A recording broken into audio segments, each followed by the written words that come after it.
Welcome to the Writer's Life, the place where you get the sight, sound, smells, taste of my particular writer's life, and where you get the truth about the writer's life.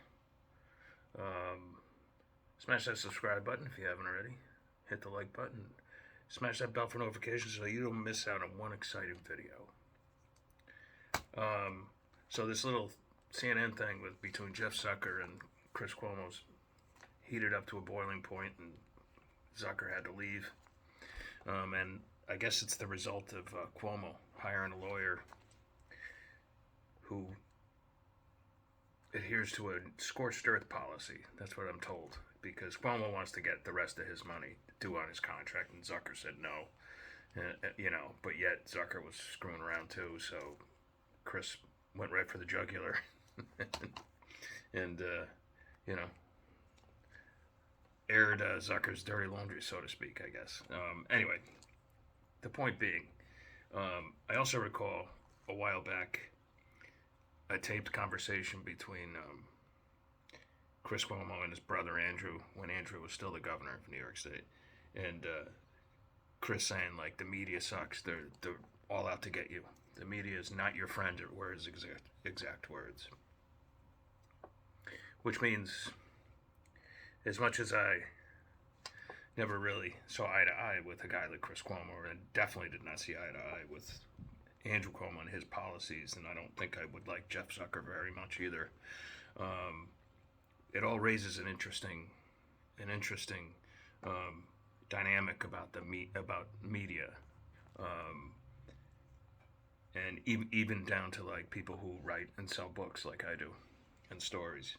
The agents you deal with, the publishers you deal with, the marketing people you deal with, Hollywood, none of them are your friends. And they will eat you up and spit you out as like they will like a rotten tomato or something, or a bad date, as Sala says in Raiders of the Lost Ark.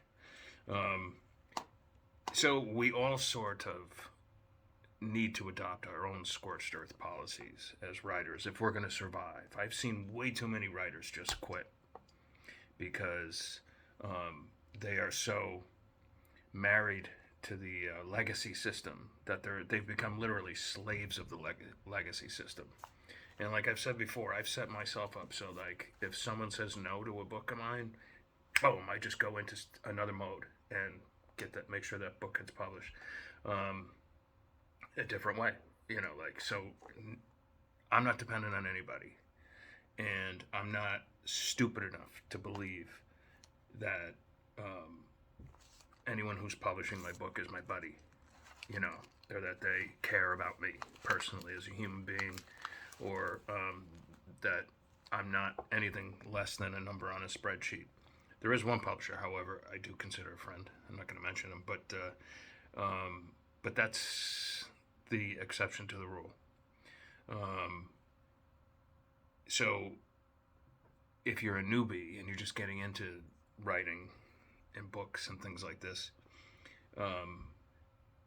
just understand that, like, the bookstore owner doesn't give a fuck about you or your book.